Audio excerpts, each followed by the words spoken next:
Assalamualaikum warahmatullahi wabarakatuh. Perkenalkan, nama saya Ferdinand Aritonang dengan NIM channel 24004, kelas B, prodi D3 Akuntansi, Fakultas Ekonomi dan Bisnis Universitas Jambi. Di sini saya akan memaparkan materi hukum perlindungan konsumen dengan mata kuliah aspek hukum dalam bisnis yang diampu oleh dosen pengampu saya, itu yang terhormat Bapak Dr. Wirmeka Putra SE MSI CIKNR CSRS. Baiklah, langsung saja. Di sini ada pengertian konsumen. Pengertian konsumen menurut Undang-Undang Nomor 8 Tahun 1999 Pasal 1 Angka 2, yaitu konsumen adalah setiap orang pemakai barang atau jasa yang tersedia dalam masyarakat, baik bagi kepentingan diri sendiri, keluarga, orang lain, maupun makhluk hidup lain, dan tidak untuk diperdagangkan. Pengertian konsumen menurut Kotler, yaitu konsumen adalah individu dan rumah tangga yang membeli untuk tujuan penggunaan personal, yaitu bukan untuk produksi atau dijual kembali. Selanjutnya, kepentingan konsumen. Yang pertama yaitu untuk menghasilkan barang bermutu dan peningkatan kualitas pendidikan. Yang kedua, peningkatan kualitas dan pemerataan pelayanan kesehatan. Yang ketiga, perbaikan gizi masyarakat dan kualitas hunian dan lingkungan hidup. Yang keempat yaitu persyaratan minimum bagi perusahaan dan pemukiman yang layak, sehat, dan aman. Yang kelima yaitu harga yang terjangkau oleh daya beli masyarakat luas. Yang keenam yaitu sistem transportasi yang tertib, lancar, aman, dan nyaman. Yang ketujuh, menumbuhkan kompetisi yang sehat. Dan yang kedelapan, peningkatan kesadaran hukum, kepastian hukum, dan perlindungan hukum.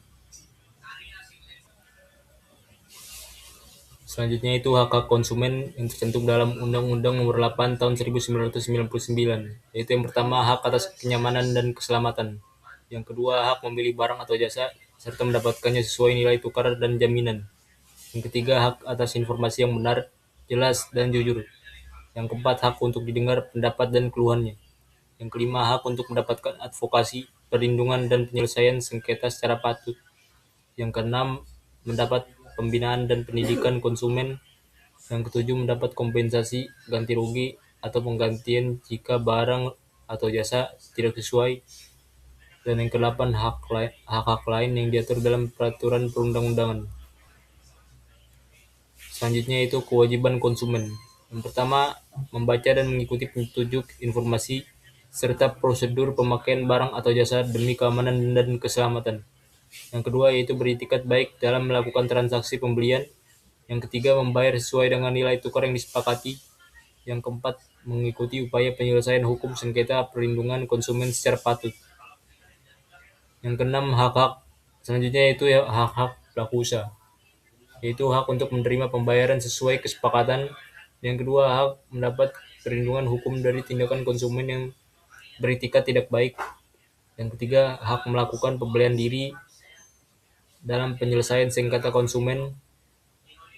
Yang keempat, hak rehabilitasi nama baik jika terbukti kerugian konsumen bukan akibat barang atau jasa yang diperdagangkan. Dan yang kelima, hak lain yang diatur dalam peraturan perundang-undangan. Selanjutnya di sini yaitu kewajiban pelaku usaha, yaitu yang pertama, beretikat baik dalam kegiatan usaha. Yang kedua, memberikan informasi yang benar, jelas, jujur tentang kondisi dan jaminan barang atau jasa. Yang ketiga, melayani konsumen secara benar, jujur, dan tidak diskriminatif. Yang keempat, menjamin mutu barang atau jasa sesuai standar yang berlaku.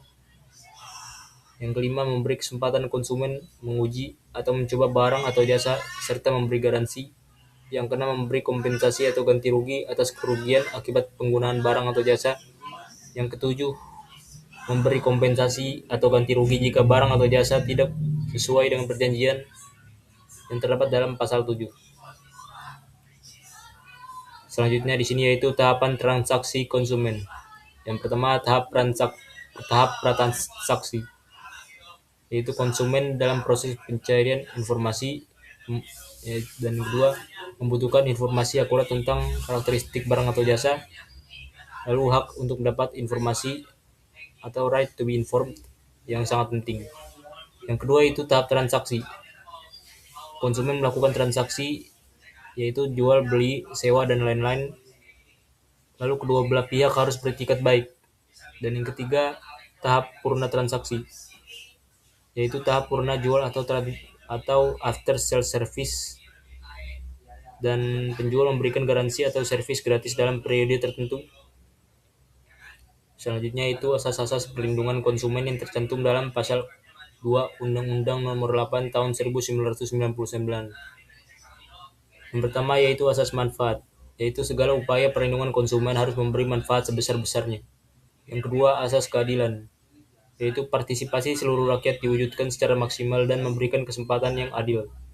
Yang ketiga, asas keseimbangan, yaitu memberikan keseimbangan antara kepentingan konsumen, pelaku usaha, dan pemerintah. Yang keempat, asas keamanan dan keselamatan, yaitu memberikan jaminan keamanan dan keselamatan konsumen dalam penggunaan barang atau jasa. Yang kelima yaitu asas kepastian hukum, yaitu pelaku usaha dan konsumen mentaati hukum dan memperoleh keadilan. Dari presentasi yang saya paparkan, dapat kita simpulkan bahwa yang pertama, konsumen adalah setiap memakai barang atau jasa untuk kepentingan sendiri, keluarga, atau makhluk hidup lain dan tidak untuk diperdagangkan. Yang kedua, konsumen memiliki 8 hak dan 4 kewajiban menurut Undang-Undang Nomor 8 Tahun 1999. Yang ketiga, pelaku usaha memiliki 5 hak dan 7 kewajiban menurut Undang-Undang Nomor 8 Tahun 1999. Yang keempat, tahapan transaksi konsumen yaitu pratransaksi, transaksi, dan purna transaksi. Yang kelima yaitu asas perlindungan konsumen, yaitu manfaat, keadilan, keseimbangan, keamanan, dan keselamatan, serta kepastian hukum. Sekian presentasi yang dapat saya paparkan. Saya minta maaf apabila terdapat kesalahan yang saya lakukan. Wassalamualaikum warahmatullahi wabarakatuh.